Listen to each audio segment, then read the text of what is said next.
그날 42세 평범한 기술자는 자신의 회사가 무너지는 걸 지켜봐야 했습니다.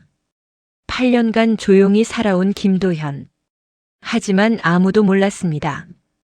그가 한때 실리콘밸리에서 21세기의 에디슨이라 불렸던 천재 엔지니어였다는 것을 대기업 전무가 차갑게 말했습니다. 중소기업 수준의 기술력으로는 더 이상 함께할 수 없습니다.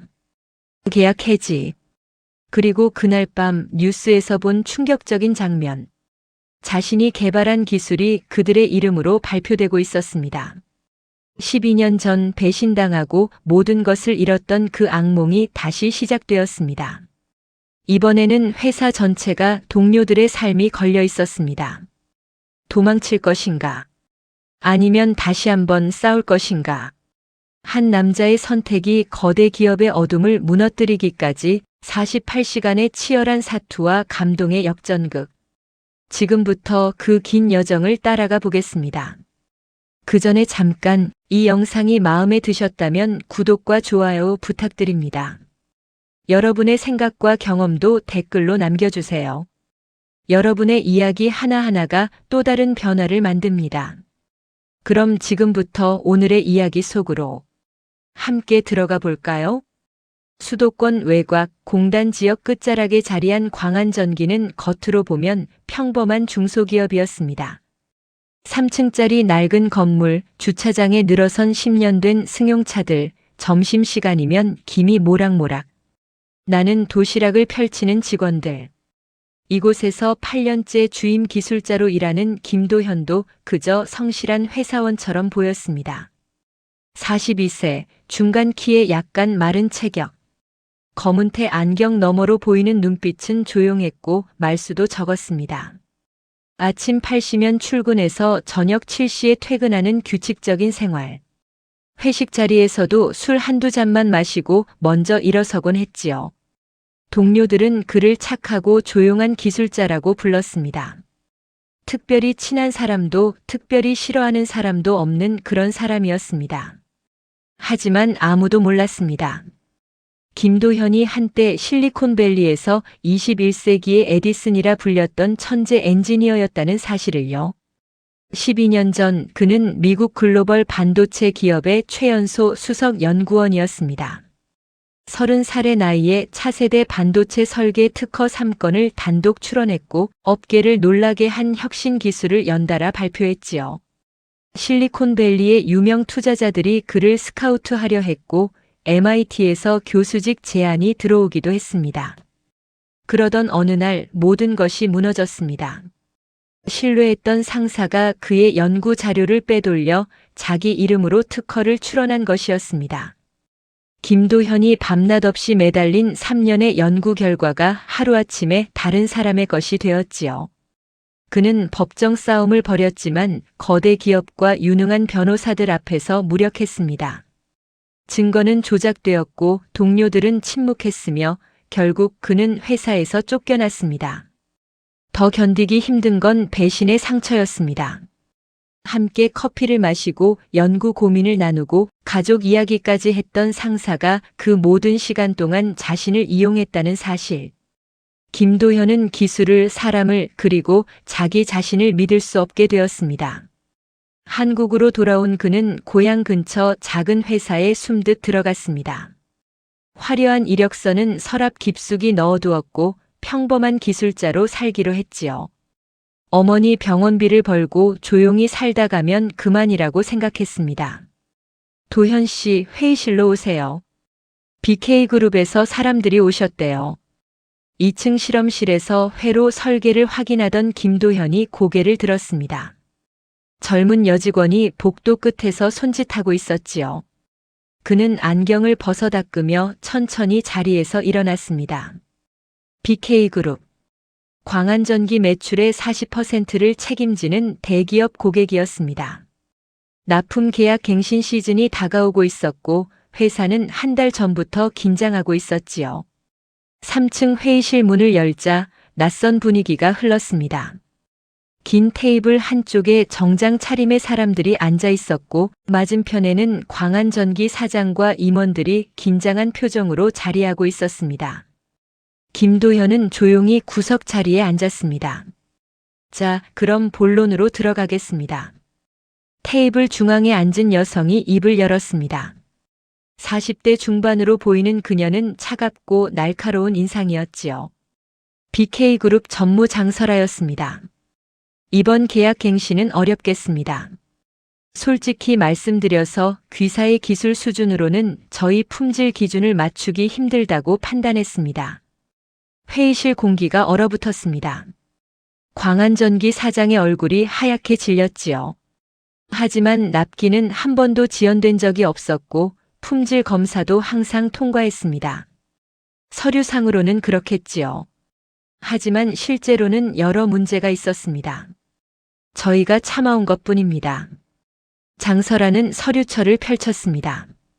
그러나 그 안에 구체적인 증거는 없었지요. 단지 품질 미달, 기술력 부족이라는 애매한 표현들만 나열되어 있었습니다. 김도현은 조용히 그녀를 바라보았습니다. 12년 전 자신을 배신한 상사의 얼굴이 떠올랐지요. 같은 눈빛이었습니다.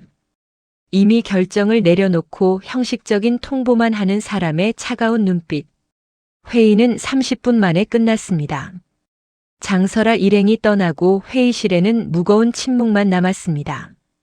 광안전기 사장은 창밖을 보며 한숨을 쉬었고 임원들은 고개를 숙인 채 말이 없었지요.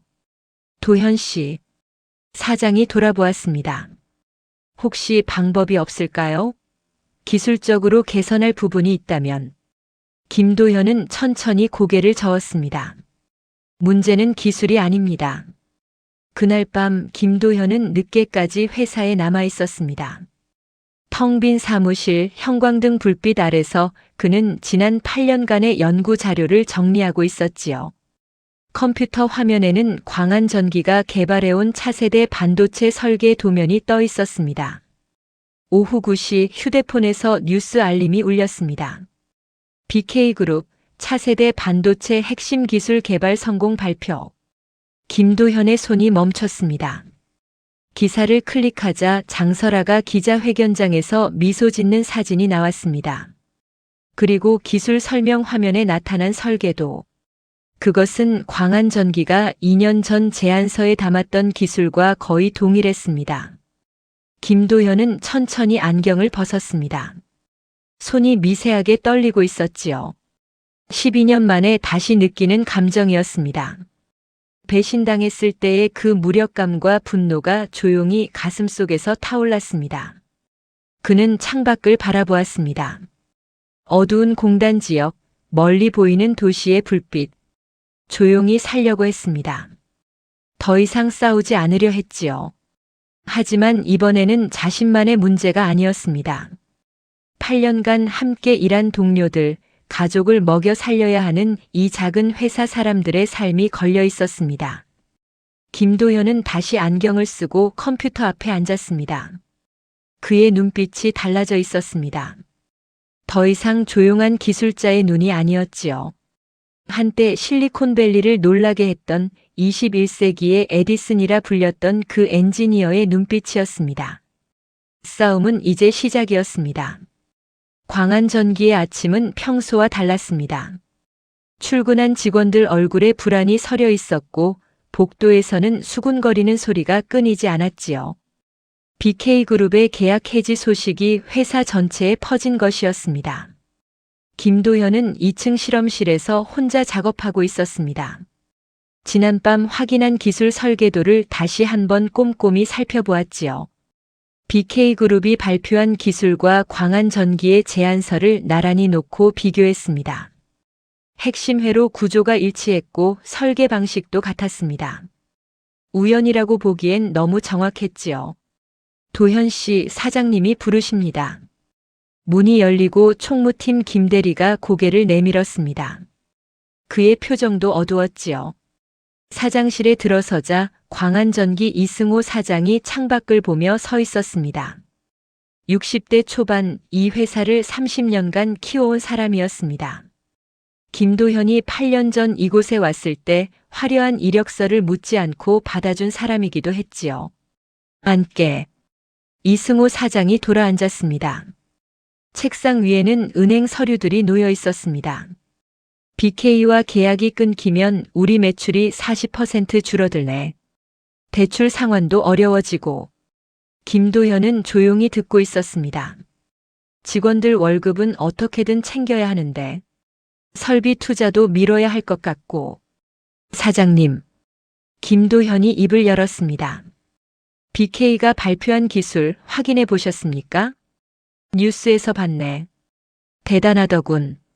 역시 대기업은 우리가 2년 전에 제안한 기술입니다. 이승호 사장의 손이 멈췄습니다. 그는 천천히 김도현을 바라보았지요. 무슨 말인가? 2년 전 BK에 제출한 기술 제안서를 기억하십니까? 협력 개발을 제안했지만 거절당한 것 말입니다. 그때 우리가 제시한 설계도와 어제 발표된 기술이 거의 일치합니다. 사장실에 침묵이 흘렀습니다. 이승호 사장은 컴퓨터를 켜서 회사 서버를 뒤지기 시작했습니다. 2년 전 제안서 파일을 찾는 데는 오래 걸리지 않았지요. 화면에 띄운 설계도와 뉴스 기사 속 이미지를 비교하자 그의 얼굴이 굳어졌습니다. 이건 도둑질이잖나. 하지만 증명하기 어렵습니다.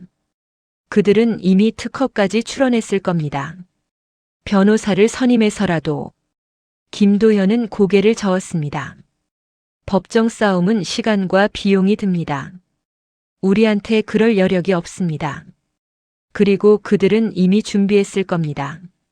이승호 사장은 의자에 깊이 기대었습니다. 30년간 정직하게 사업해온 사람의 얼굴에 깊은 좌절이 서렸지요. 그날 오후 김도현은 요양원을 찾았습니다. 수도권 외곽의 작은 요양원 그곳에서 그의 어머니 김순자 여사가 지내고 있었습니다.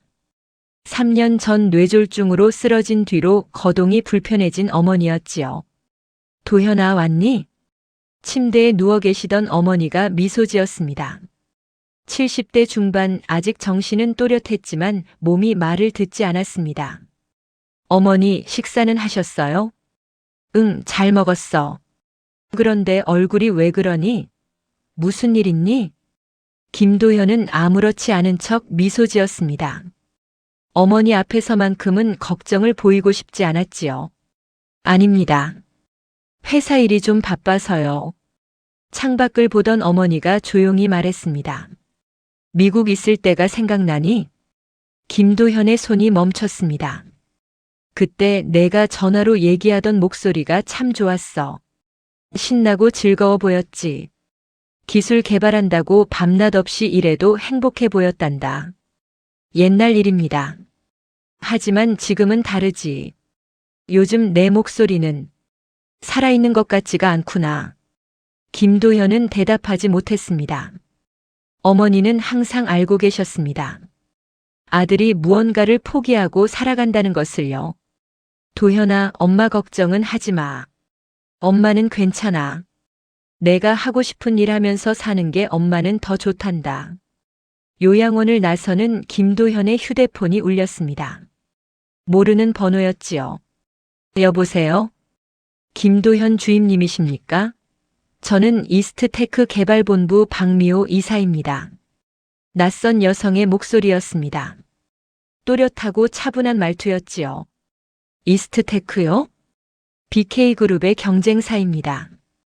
귀사의 기술력에 대해 관심이 있어서 연락드렸습니다. 한번 뵙고 이야기 나눌 수 있을까요? 이틀 후 김도현은 이스트테크 본사를 찾았습니다.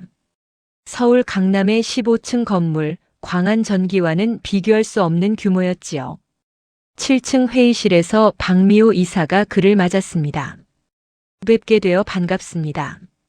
40대 초반으로 보이는 그녀는 단정한 정장 차림이었습니다. 악수를 나누는 그녀의 손은 따뜻했지요. 광안전기의 기술 제안서를 몇 번 검토했습니다. 솔직히 말씀드리면 중소기업 수준을 훨씬 넘어서는 내용이더군요. 박미호는 태블릿을 꺼내 자료를 보여주었습니다. 저희 이스트테크는 지금 차세대 사업 확장을 준비 중입니다. 광안전기와 장기적인 파트너십을 맺고 싶습니다. BK와 계약이 끊긴 회사와요? 김도현의 말에 박미호는 잠시 침묵했습니다. 그리고 조용히 웃었지요. 오히려 그래서 더 관심이 갑니다. BK가 왜 계약을 끊었는지 저는 압니다. 무슨 뜻입니까?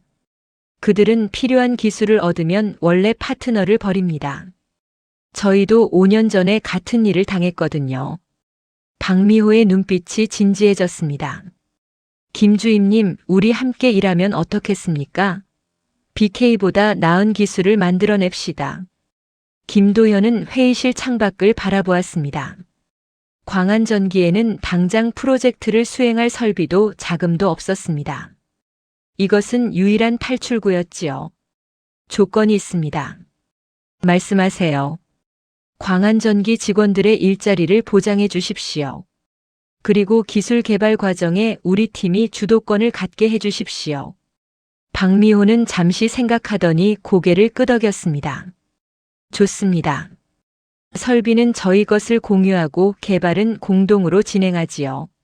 수익도 공정하게 나눕시다. 악수가 오갔습니다. 김도현은 8년 만에 처음으로 새로운 프로젝트에 뛰어들게 되었습니다. 한 달이 지났습니다.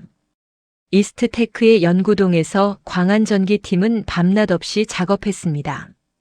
김도현은 오랜만에 기술자로서의 감각을 되찾았지요.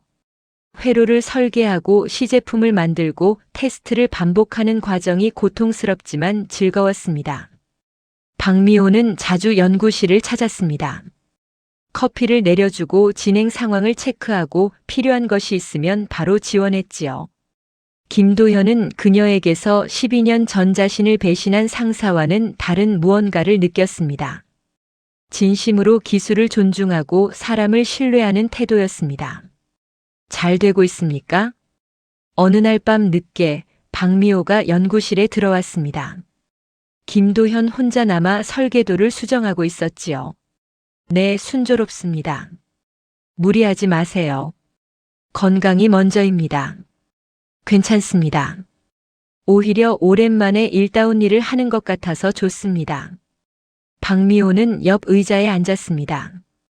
김주임님은 왜 광안전기 같은 작은 회사에 계셨습니까? 이력을 보면 훨씬 더 큰 곳에 갈 수 있었을 텐데요. 김도현은 잠시 망설였습니다. 그리고 천천히 입을 열었지요. 과거에 신뢰를 잃은 적이 있습니다. 그래서 조용히 살고 싶었습니다. 하지만 지금은 다시 싸워볼까 합니다. 박미호는 고개를 끄덕였습니다. 더 이상 묻지 않았지요. 그녀는 그저 옆에 앉아서 함께 설계도를 바라보았습니다. 그 평화는 오래가지 못했습니다. 다음 날 아침 이스트테크 법무팀에서 급한 연락이 왔습니다. BK그룹이 특허 침해 소송을 예고했다는 것이었습니다. 그들이 먼저 출원한 특허를 광안전기와 이스트테크가 침해했다는 주장이었지요. 회의실에 모인 사람들 앞에 BK그룹의 특허 문서가 놓였습니다. 날짜는 3년 전이었습니다.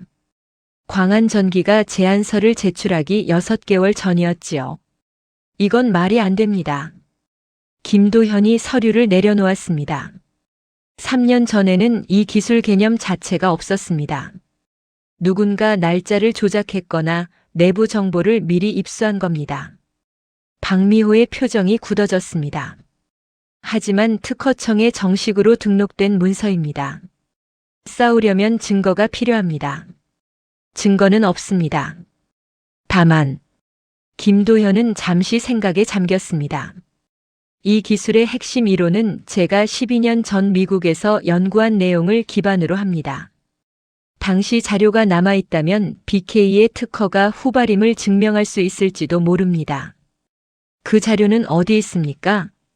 제 집에 일부 남아있습니다. 하지만 개인 연구 노트일 뿐이라.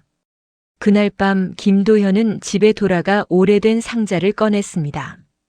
12년 전 미국에서 가져온 연구 노트들이었지요.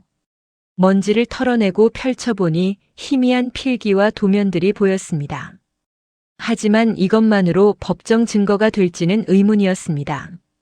다음 날 새벽 김도현의 휴대폰이 울렸습니다. 이승호 사장이었습니다. 도현 씨, 큰일 났네. 은행에서 대출 회수 통지가 왔어. BK 쪽에서 압력을 넣은 것 같네. 김도현은 침대에서 일어나 앉았습니다. 거래처들도 연락이 끊겼어. 갑자기 발주를 취소한다고 하네. 이거 조직적으로 움직이는 것 같아. 상황은 빠르게 악화되고 있었습니다. BK그룹은 단순히 소송만 하는 것이 아니었습니다. 광안전기의 생명줄을 완전히 조르고 있었지요. 김도현은 창밖을 바라보았습니다. 동이 트고 있었습니다. 12년 전과 똑같은 상황이었습니다. 거대한 힘 앞에서 무력한 개인. 하지만 이번에는 혼자가 아니었습니다. 그는 박미호에게 전화를 걸었습니다. 박 이사님, 제대로 싸우려면 전략이 필요합니다. 법정이 아닌 다른 방법으로요. BK그룹의 공격은 체계적이었습니다. 소송 예고 이후 일주일 만에 광안전기의 주요 거래처 3곳이 계약을 해지했고 협력 업체들도 하나둘 연락을 끊기 시작했지요. 누군가 조용히 압력을 넣고 있다는 것은 명백했습니다. 김도현은 이스트테크 연구동에서 박미호를 만났습니다. 그녀의 얼굴에도 피로가 역력했지요. 우리 쪽 상황도 좋지 않습니다. 박미호가 태블릿을 건넸습니다. 화면에는 주식 시세가 떠 있었습니다. BK그룹이 우리 주식을 매집하고 있습니다. 벌써 15% 가까이 확보했어요. 적대적 인수를 시도하는 것 같습니다. 경영권 방어는 가능합니까? 쉽지 않습니다. 우리는 중견 기업이지만 BK는 재계 10위권 대기업입니다. 자금력이 다릅니다. 김도현은 창밖을 바라보았습니다. 서울 시내가 한눈에 내려다 보였지요. 저 넓은 도시 어딘가에서 누군가는 계획을 세우고 돈을 움직이고 사람들의 삶을 무너뜨리고 있었습니다. 법률 대응은 어떻습니까? 변호사들 말로는 BK의 특허가 형식적으로는 문제없다고 합니다. 날짜도 명확하고 등록도 정상적으로 되어 있어요. 조작을 증명하려면 결정적인 증거가 필요한데. 박미호의 말이 끝나기도 전에 김도현의 휴대폰이 울렸습니다. 이승호 사장이었습니다. 도현 씨, 지금 당장 집에 가보게. 목소리가 떨리고 있었습니다. 무슨 일입니까? 자네 집에 도둑이 들었다네.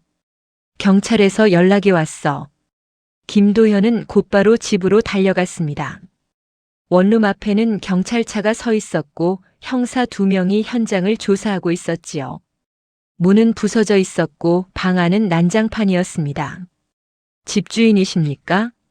젊은 형사가 다가왔습니다. 네, 무슨 일입니까?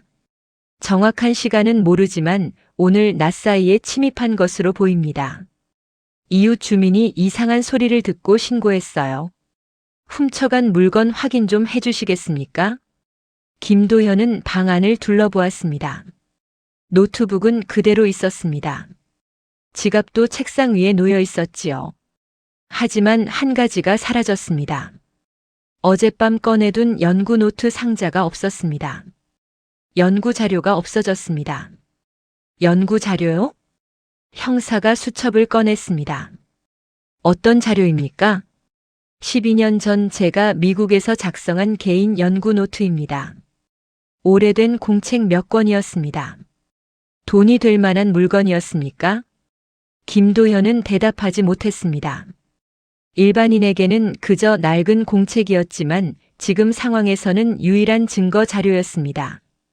누군가 그 가치를 알고 가져간 것이었지요. CCTV 확인은 해보셨습니까? 이 건물에는 CCTV가 없습니다. 목격자도 없고요. 수사는 하겠지만 솔직히 찾기 쉽지 않을 겁니다. 형사는 명함을 건네고 떠났습니다. 김도현은 부서진 문 앞에 서서 방 안을 바라보았습니다. 누군가 자신을 지켜보고 있었습니다. 움직임을 감시하고 약점을 찾고 필요한 것을 빼앗아갔지요. 그날 밤 광안전기 사무실에 긴급 회의가 소집되었습니다. 이승호 사장과 임원들 그리고 김도현이 모였습니다. 모두의 얼굴이 어두웠지요. 은행에서 최후 통첩이 왔습니다. 경리부장이 서류를 펼쳤습니다. 한 달 안에 대출금 전액을 상환하지 못하면 담보를 처분한다고 합니다. 설비를 팔면 회사는 끝입니다. 알고 있습니다. 하지만 방법이 없습니다. 이승호 사장이 한숨을 쉬었습니다. 직원들한테는 아직 말하지 마십시오. 월급은 어떻게든 챙기겠습니다. 회의가 끝나고 김도현만 남았습니다. 사장님, 제 때문에 이렇게 된 것 같습니다. 무슨 소리인가? 자네 잘못이 아니야. 제가 이스트테크와 손잡지 않았다면 그래도 결과는 같았을 걸세. BK는 처음부터 우릴 없앨 작정이었어. 이승호 사장은 창밖을 바라보았습니다. 30년 전 이 회사를 처음 시작할 때가 생각나는군. 직원 5명으로 시작했지. 다들 가족처럼 지냈어. 지금도 그때 함께했던 사람이 2명 남아있네. 포기하시는 겁니까? 아니, 포기는 아니야. 다만, 현실을 봐야지. 김도현은 아무 말도 하지 못했습니다. 다음 날 박미호에게서 연락이 왔습니다. 이스트테크 본사 회의실에서 만나자는 내용이었지요. 김도현이 도착했을 때 회의실에는 박미호와 함께 낯선 남자가 앉아 있었습니다. 소개합니다. 장태석 씨입니다. 전직 검찰 수사관 출신으로 지금은 기업 보안 전문가로 일하고 있습니다. 40대 후반으로 보이는 장태석은 단단한 인상이었습니다. 악수를 나누는 그의 손은 거칠었지요. 김 주임님 사건 들었습니다. 전형적인 조직적 압박이네요. 장태석이 노트북을 열었습니다. 지난 일주일간 BK그룹 주변을 조사해 봤습니다. 흥미로운 사실이 몇 가지 있습니다. 화면에 여러 장의 사진과 문서가 떠올랐습니다. BK가 최근 확보한 특허가 12건입니다. 그중 8건이 중소기업과 협력하다가 계약 해지 직후에 출원된 겁니다. 패턴이 명확합니다. 증거로 쓸 수 있습니까? 법적으로는 어렵습니다. 각 사건마다 형식은 합법적이니까요. 하지만 이건 우연이 아닙니다. 장태석은 다른 자료를 보여주었습니다. 더 흥미로운 건 이겁니다. BK그룹 전무장서라 그녀는 5년 전 미국에서 돌아왔습니다. 그 전에는 실리콘밸리의 한 반도체 회사에서 근무했어요. 김도현의 심장이 빠르게 뛰기 시작했습니다. 회사 이름이 뭡니까? 테크노베이션이라는 곳입니다. 들어보셨습니까? 김도현은 천천히 고개를 끄덕였습니다. 12년 전 자신이 일했던 회사였습니다.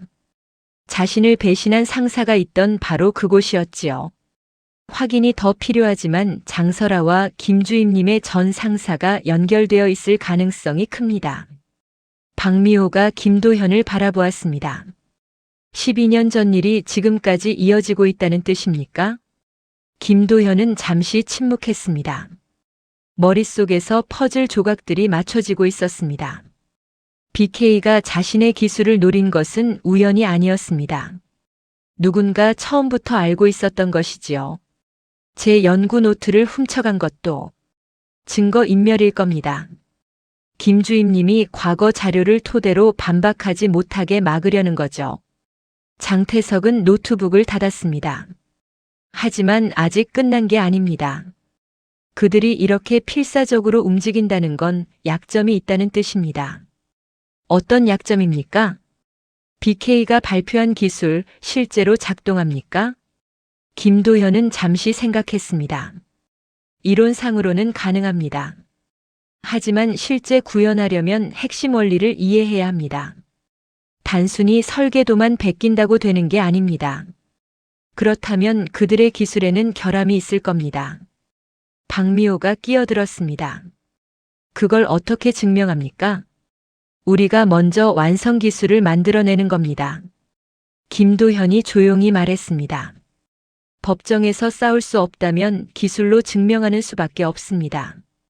BK의 기술이 불완전하다는 것을, 우리가 진짜를 가지고 있다는 것을 세상에 보여주는 겁니다.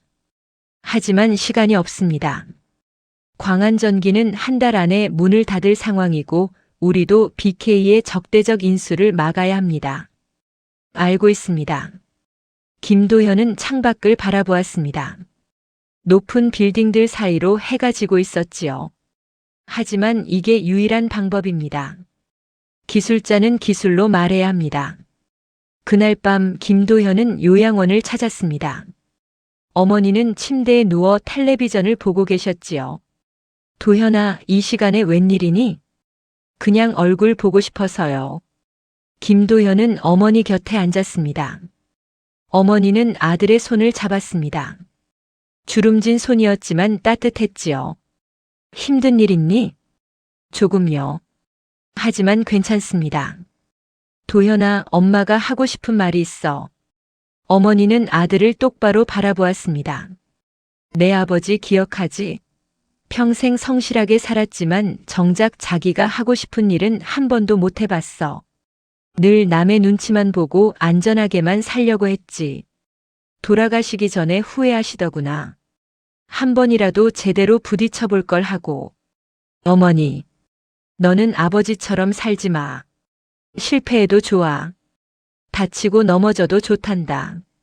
하지만 내가 옳다고 믿는 일이라면 끝까지 해봐. 그게 사람답게 사는 거야. 김도현은 어머니의 손을 꽉 잡았습니다. 눈시울이 뜨거워졌지만 참았습니다. 요양원을 나서는 길, 김도현의 휴대폰이 울렸습니다. 박미호였습니다. 김주임님, 방금 BK 쪽에서 제안이 들어왔습니다. 무슨 제안입니까? 소송을 취하하고 광안전기와 이스트테크의 프로젝트를 중단하는 대신 기술 이전과 합당한 보상을 제시하겠다고 합니다. 거절하십시오. 하지만 조건이 나쁘지 않습니다. 실질적으로 우리가 원하는 것의 80%는 박 이사님. 김도현의 목소리는 차분했지만 단호했습니다. 저는 돈이나 보상이 필요한 게 아닙니다. 진실이 필요합니다. 그들이 무엇을 훔쳤고 어떻게 사람들을 짓밟았는지 세상이 알아야 합니다. 전화 너머로 박미호의 한숨소리가 들렸습니다. 알겠습니다. 함께 끝까지 가보겠습니다. 김도현은 휴대폰을 내려놓고 하늘을 올려다보았습니다. 별이 보이지 않는 서울의 밤하늘이었지만 그는 멀리 있는 무언가를 바라보는 듯 했습니다. 싸움은 이제부터였습니다. 12년 전 도망쳤던 전쟁을 이번에는 끝까지 치르기로 했습니다. 이기든 지든 더 이상 물러서지 않기로 했지요.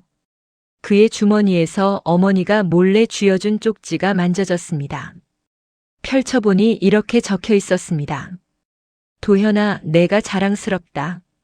엄마는 항상 내 편이야.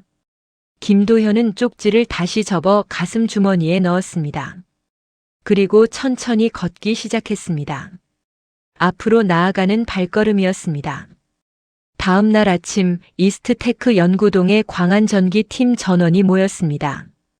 김도현, 이승호 사장, 그리고 핵심 기술진 6명이었지요. 박미호와 장태석도 함께였습니다. 시간이 없습니다. 김도현이 화이트보드 앞에 섰습니다. 한 달 안에 완성 기술을 만들어야 합니다. BK가 가진 것보다 명백히 뛰어난 의심할 여지 없는 결과물을 세상에 보여줘야 합니다. 가능합니까? 젊은 기술자 하나가 물었습니다. 정상적으로는 불가능합니다. 하지만 우리에게는 그들이 모르는 게 있습니다. 김도현은 화이트보드에 설계도를 그리기 시작했습니다. BK가 훔친 기술은 겉모습만 따라 한 것입니다. 핵심 원리를 이해하지 못했지요. 그래서 반드시 세 군데 결함이 있을 겁니다. 전력 효율, 열 관리, 그리고 신호 안정성. 팀원들이 고개를 끄덕였습니다. 우리는 이 세 가지를 완벽하게 해결한 시제품을 만듭니다. 그리고 공개 시연으로 차이를 증명합니다. 하지만 김주임님, 격리부장이 조심스럽게 물었습니다. 자금은 어떻게 합니까? 시제품 제작에만 최소 2억은 필요한데 박미호가 서류를 꺼냈습니다. 이스트테크가 전액 지원합니다. 설비, 재료, 인력, 필요한 모든 것을 제공하겠습니다. 하지만 실패해도 괜찮습니다. 박미호는 단호하게 말했습니다. 이건 단순한 사업이 아닙니다. 옳은 일을 하는 겁니다. 그 값어치는 돈으로 계산할 수 없습니다. 이승호 사장이 박미호에게 고개를 숙였습니다. 고맙습니다. 이 은혜는 평생 잊지 않겠습니다. 사장님 고개 드세요. 우리는 동료입니다. 그날부터 팀은 불철주야 작업에 들어갔습니다.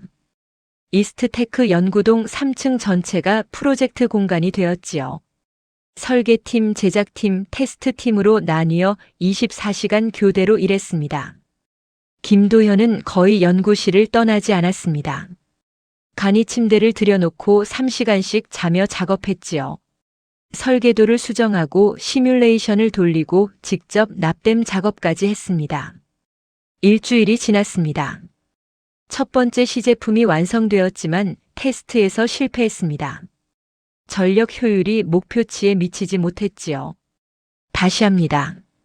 김도현은 망설이지 않았습니다. 회로 구조를 바꿉니다. 여기 저항값을 조정하고 이 부분 배선을 재설계합니다. 이틀 밤을 꼬박 세워 두 번째 시제품을 만들었습니다. 이번에는 전력은 해결되었지만 발열 문제가 생겼습니다. 주임님, 좀 쉬시는 게 어떻습니까? 젊은 기술자가 걱정스럽게 말했습니다. 김도현의 눈 아래에는 짙은 다크서클이 생겨 있었지요. 괜찮습니다. 조금만 더 하면 됩니다. 하지만 그의 손은 미세하게 떨리고 있었습니다. 박미호가 커피를 들고 들어왔습니다. 김 주임님 잠깐 나오시죠. 지금은 시간이. 명령입니다. 박미호의 목소리는 부드럽지만 단호했습니다. 김도현은 마지못해 펜을 내려놓고 복도로 나왔습니다. 이렇게 하시면 쓰러집니다. 괜찮습니다. 괜찮지 않습니다. 주임님이 쓰러지면 프로젝트도 끝입니다. 박미호는 김도현을 똑바로 바라보았습니다. 저도 압니다. 주임님이 얼마나 간절한지, 얼마나 오래 참아왔는지. 하지만 혼자 다 짊어지려고 하지 마세요. 우리가 있지 않습니까? 김도현은 대답하지 못했습니다. 박미호는 그의 어깨에 손을 올렸습니다. 오늘은 집에 가서 푹 쉬세요. 내일 다시 시작하면 됩니다. 우리가 여기서 계속 작업하고 있을 테니까요. 그날 밤 김도현은 처음으로 집에 돌아갔습니다. 부서진 문은 이미 수리되어 있었지요. 침대에 누웠지만 잠이 오지 않았습니다. 천장을 바라보며 지난 시간들을 떠올렸습니다. 12년 전 실리콘밸리에서의 배신, 한국으로 돌아와 숨듯 살았던 8년, 그리고 지금 다시 맞서 싸우고 있는 이 순간, 그는 더 이상 혼자가 아니었습니다. 함께 싸워주는 사람들이 있었지요. 다음 날 아침 김도현이 연구실에 도착하자 놀라운 광경이 펼쳐졌습니다. 밤새 팀원들이 세 번째 시제품을 거의 완성해 놓은 것이었습니다. 주임님, 어제 주임님이 말씀하신 대로 냉각 시스템을 재설계했습니다. 배선도 최적화했습니다. 신호 안정성이 크게 개선됐어요. 젊은 기술자들의 얼굴에는 피로가 역력했지만 눈빛은 빛나고 있었습니다. 김도현은 가슴이 뜨거워지는 것을 느꼈지요. 고맙습니다. 정말 고맙습니다. 그의 목소리가 약간 떨렸습니다. 오후 2시, 드디어 세 번째 시제품 테스트가 시작되었습니다. 모니터의 데이터가 실시간으로 떠올랐지요. 전력 효율 95%, 발열 관리 정상, 신호 안정성 99.7%. 성공입니다. 연구실에 환호성이 터졌습니다. 사람들이 서로 얼싸안고 기뻐했지요. 이승호 사장은 눈시울을 붉혔고 박미호는 조용히 미소 지었습니다. 김도현은 모니터를 바라보며 천천히 숨을 내쉬었습니다. 긴 터널 끝에서 빛을 본 기분이었습니다. 하지만 아직 끝이 아니었습니다. 장태석이 회의실로 팀을 소집했습니다. BK그룹 주주총회가 이틀 후입니다. 여기서 그들은 신기술 성과를 발표하고 투자 유치를 진행할 예정입니다. 그럼 우리도 그때 공개합니까? 그렇습니다. 하지만 문제가 있습니다. 주주총회는 비공개입니다. 관계자만 입장할 수 있지요. 방법이 있습니까? 장태석은 잠시 생각했습니다.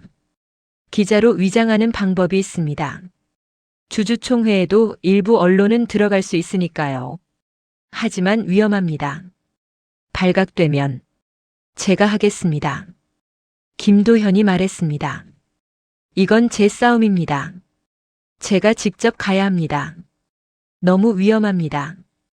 BK는 이미 주임님을 주시하고 있을 겁니다. 박미호가 반대했습니다. 하지만 기술을 가장 잘 설명할 수 있는 사람은 저입니다. 그들의 기술과 우리 기술의 차이를 명확히 보여줄 수 있는 사람도 저입니다. 회의실에 침묵이 흘렀습니다. 모두가 김도현을 바라보았지요. 알겠습니다. 박미호가 고개를 끄덕였습니다. 하지만 혼자 보내지는 않겠습니다. 제가 함께 가겠습니다. 박 이사님이요? 네. 저는 경비 직원으로 위장해서 내부에 들어가 있겠습니다. 만약의 사태에 대비해서요. 장태석이 자료를 펼쳤습니다. 주주총회 질의응답 시간이 30분 있습니다. 그 시간에 김 주임님이 일어나서 질문하는 겁니다. 그리고 준비한 자료와 시제품 시연 영상을 공개합니다. 증거는 충분합니까? 과거 제안서, 설계도 비교 자료 그리고 무엇보다 실제 작동하는 시제품 시연 영상이 있습니다. BK가 가진 기술과의 성능 차이를 명확히 보여줄 겁니다. 그날 저녁 김도현은 다시 요양원을 찾았습니다. 어머니는 창가에 앉아 저녁 노을을 바라보고 계셨지요. 어머니, 도현아 왔구나. 김도현은 어머니 곁에 앉았습니다. 어머니, 제가 이번에 중요한 일을 하나 할 겁니다. 그래? 무슨 일인데? 12년 전에 못다 한 싸움을 끝내려고 합니다. 이번에는 도망가지 않을 겁니다. 어머니는 아들의 손을 잡았습니다. 두렵니까? 네, 조금요. 하지만 이번에는 혼자가 아닙니다. 함께 싸워주는 사람들이 있습니다. 그래, 그거면 됐다. 사람은 혼자서는 약하지만 함께하면 강해지는 법이야. 어머니는 아들의 얼굴을 쓰다듬었습니다. 엄마는 내가 이렇게 변한 게 기쁘구나. 다시 살아있는 사람 같아. 어머니, 도현아, 결과가 어떻게 되든 엄마는 내가 자랑스럽단다. 당당하게 싸우는 내 모습이 정말 멋있어. 김도현은 어머니를 꼭 안았습니다. 오랜만에 느끼는 따뜻함이었습니다. 요양원을 나서는 길 박미호에게서 문자가 왔습니다. 내일 아침 일찍 만납시다. 최종 점검하겠습니다. 그리고 주임님, 우리는 이길 겁니다. 반드시. 김도현은 휴대폰을 보며 미소 지었습니다. 처음으로 미래가 두렵지 않았습니다. 어떤 결과가 나오든 이번에는 끝까지 해보기로 했습니다. 더 이상 숨지 않고 도망가지 않고 당당하게 맞서기로 했지요. 그날 밤 김도현은 오랜만에 깊이 잠들었습니다. 꿈속에서 그는 다시 젊은 엔지니어였습니다. 실리콘밸리의 연구실에서 설계도를 그리고 동료들과 웃으며 이야기하고 새로운 기술을 개발하던 그때로 돌아가 있었지요. 하지만 이번에는 혼자가 아니었습니다. 옆에 박미호가 있었고 광안전기 팀원들이 있었고 이승호 사장이 있었습니다. 아침 햇살이 창문으로 들어왔습니다. 새로운 날이 시작되었습니다. 결전의 날이었습니다. 김도현은 침대에서 일어나 창밖을 바라보았습니다. 맑은 하늘이었습니다. 그는 깊게 숨을 들이마셨습니다. 그리고 천천히 웃었습니다. 준비는 끝났습니다. 이제 진실을 세상에 보여줄 시간이었습니다. BK그룹 본사는 강남 한복판 30층 건물이었습니다. 김도현은 기자 출입증을 목에 걸고 로비를 지나갔습니다. 가슴이 빠르게 뛰었지만 표정은 침착했지요. 장태석이 준비해준 가짜 신분증과 취재 장비가 완벽했습니다. 20층 대회의실 앞에는 이미 여러 명의 기자와 관계자들이 모여 있었습니다. 김도현은 카메라를 든 채 자연스럽게 안으로 들어갔습니다. 넓은 회의실에는 200여 명의 주주와 임원들이 자리하고 있었지요. 단상 위에 BK그룹 회장과 장설아 전무가 앉아 있었습니다. 장설아는 자신감 넘치는 표정으로 자료를 정리하고 있었습니다. 김도현은 뒤쪽 구석 자리에 앉았습니다. 주머니 속 스마트폰을 확인했지요. 박미호에게서 문자가 왔습니다. 1층 경비실에 있습니다. 준비됐습니다. 오전 10시 주주총회가 시작되었습니다. 회장의 인사말이 이어지고 각 부문 실적 발표가 진행되었습니다. 그리고 1시간 후 장설아가 단상에 올랐습니다. 이번에 저희가 개발한 차세대 반도체 기술을 소개하겠습니다. 스크린에 화려한 프레젠테이션이 떠올랐습니다. 기술 설명, 시장 전망, 예상 수익까지 완벽하게 준비된 자료였지요. 김도현은 조용히 그 내용을 지켜보았습니다. 자신이 2년 전 작성한 제안서와 거의 같았습니다. 이 기술로 우리는 시장 점유율 30% 이상을 확보할 수 있습니다. 향후 3년간 1조 원 이상의 매출이 예상됩니다. 박수가 터져 나왔습니다. 주주들의 얼굴에 만족스러운 표정이 번졌지요. 자, 그럼 질의응답 시간을 갖겠습니다. 장설아가 말했습니다. 몇몇 주주들이 손을 들어 형식적인 질문을 했습니다. 장설아는 능숙하게 답변했지요. 김도현은 천천히 손을 들었습니다. 장설아가 그를 가리켰습니다. 네, 뒤쪽 기자분. 김도현이 자리에서 일어섰습니다. 회의실의 시선이 그에게 집중되었지요. 기술 개발 과정에 대해 여쭙겠습니다. 이 기술의 핵심 원리는 언제, 누가 개발한 것입니까? 장설아의 표정이 미세하게 굳었습니다. 당연히 저희 연구팀이 개발했습니다. 3년간의 연구 끝에 3년 전에 이미 특허를 출원하셨다고 하셨죠? 그렇습니다. 그럼 이건 어떻게 설명하시겠습니까? 김도현이 태블릿을 꺼내 화면을 들어 올렸습니다. 광안전기의 2년 전 제안서였습니다.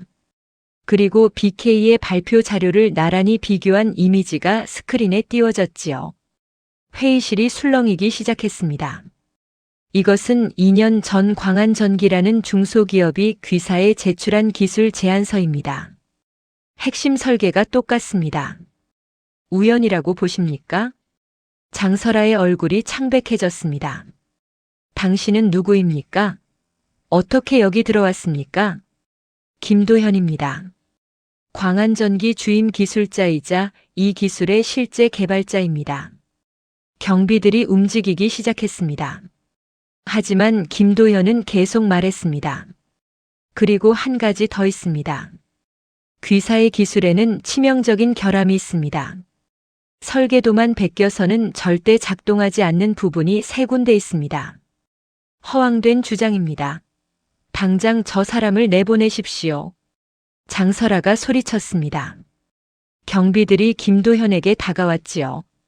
바로 그때 연문이 열리며 박미호가 들어왔습니다. 경비복 차림이었지만 손에는 노트북을 들고 있었습니다. 잠깐만요. 박미호가 단상으로 걸어갔습니다. 그리고 자신의 노트북을 프로젝터에 연결했지요. 이스트테크 개발본부 박미호입니다. 저희가 실제로 완성한 기술의 시연 영상을 보여드리겠습니다. 화면에 시제품 테스트 영상이 재생되었습니다. 깔끔하게 작동하는 모습, 실시간 데이터 측정 결과, 그리고 BK가 주장한 성능의 3배를 넘는 수치들이 명확하게 표시되었습니다. 회의실이 조용해졌습니다. 모두가 화면을 응시하고 있었지요. 이것이 진짜입니다. BK그룹이 발표한 기술은 불완전한 복제품입니다. 주주들 사이에서 웅성거림이 커졌습니다. 장설아는 창백한 얼굴로 자리에서 일어섰습니다. 거짓말입니다. 조작된 영상입니다. 그럼 직접 확인하시죠. 김도현이 가방에서 작은 상자를 꺼냈습니다. 실제 시제품이었습니다. 여기 실물이 있습니다. 지금 당장 테스트하실 수 있습니다. 귀사의 기술과 직접 비교해 보시겠습니까? 장설아는 대답하지 못했습니다. 그녀는 뒤로 물러섰고 회장이 일어났지요. 회의를 잠시 중단하겠습니다. 사실 확인이 필요합니다. 하지만 이미 늦었습니다. 회의실에 있던 기자들이 카메라를 돌리기 시작했고 실시간으로 뉴스가 나가고 있었습니다. 김도현은 조용히 주머니에서 작은 녹음기를 꺼냈습니다. 그리고 이것도 들어보시기 바랍니다. 스피커에서 목소리가 흘러나왔습니다. 장설아의 목소리였습니다. 중소기업들은 이용하면 됩니다. 기술만 빼내고 버리는 거죠. 어차피 그들은 법적으로 대응할 능력도 없으니까요. 그리고 또 다른 남자의 목소리가 이어졌습니다. 한국 쪽은 잘 진행되고 있습니까? 12년 전 그 기술, 이번에는 제대로 활용해야 합니다. 회의실이 술렁였습니다. 장설아의 얼굴이 완전히 하얗게 질렸지요. 이 녹음은 어떻게? 김도현은 손목에 시계를 가리켰습니다. 일주일 전 장설아 전무님이 저를 찾아오셨을 때 녹음했습니다. 기술을 넘기라고 회유하시면서 과거 일까지 언급하셨죠. 주주들 사이에서 분노가 터져나오기 시작했습니다. 한 중년 남성이 일어섰습니다. 이게 사실입니까? 우리 회사가 중소기업 기술을 훔쳐왔다는 겁니까? 회장님 해명하십시오. 회장은 아무 말도 하지 못했습니다. 장설아는 단상에서 내려와 출구로 향했지만 이미 경찰이 들어오고 있었습니다. 그날 저녁 모든 뉴스가 이 사건을 다뤘습니다. BK그룹의 조직적인 기술 탈취, 중소기업 협박, 그리고 12년 전 실리콘밸리에서부터 이어진 검은 커넥션까지 모든 것이 드러났습니다. 사흘 후 김도현은 광안전기 사무실에 앉아 있었습니다. 오랜만에 평화로운 오후였지요.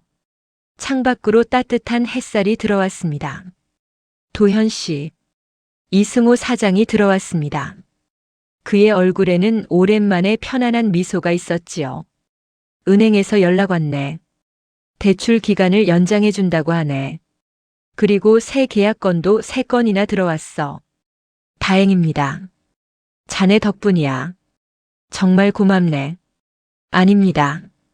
사장님이 8년 전 저를 받아주지 않으셨다면 지금의 저도 없었을 겁니다.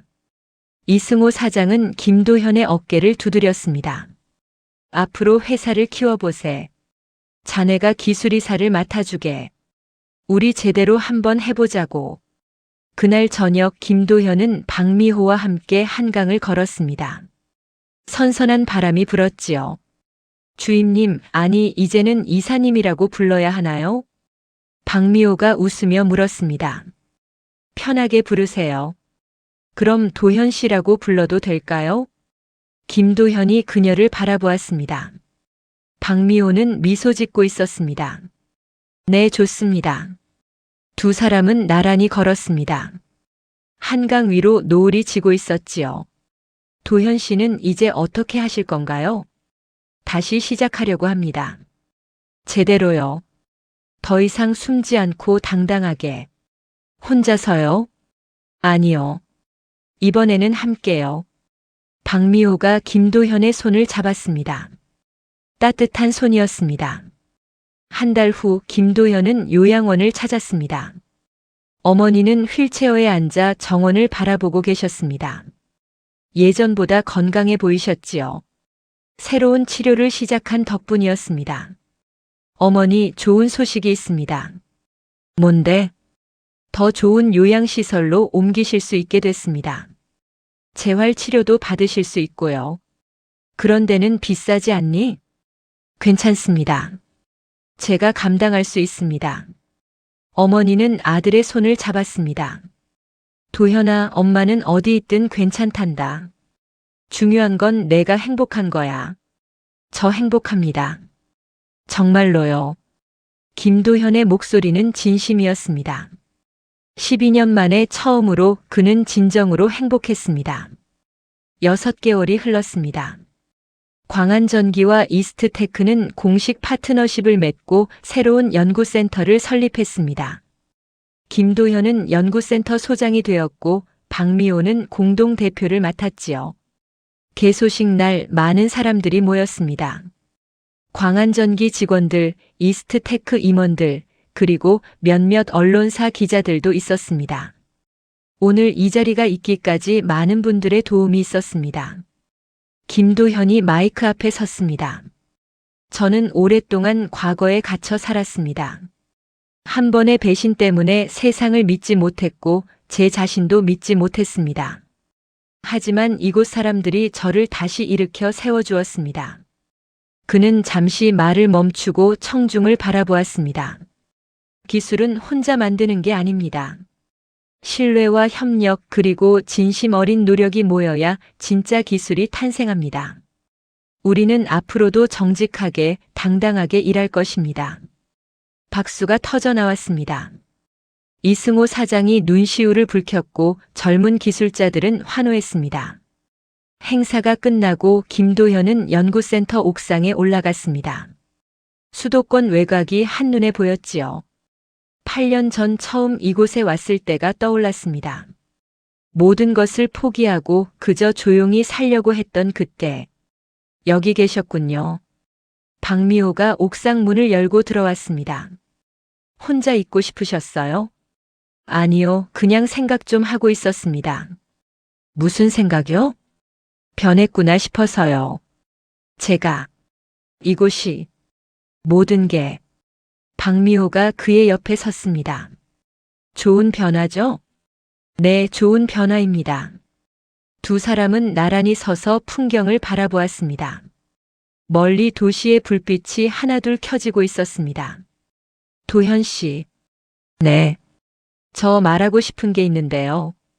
박미호가 그를 돌아보았습니다. 그녀의 눈빛은 진지했습니다. 저도 한때 모든 걸 포기하고 싶었던 적이 있어요. 5년 전 BK한테 당했을 때요. 정말 힘들었거든요. 그런데 도현 씨를 보면서 다시 용기를 얻었어요. 혼자가 아니구나, 함께 싸울 수 있구나 하고요. 김도현이 그녀를 바라보았습니다.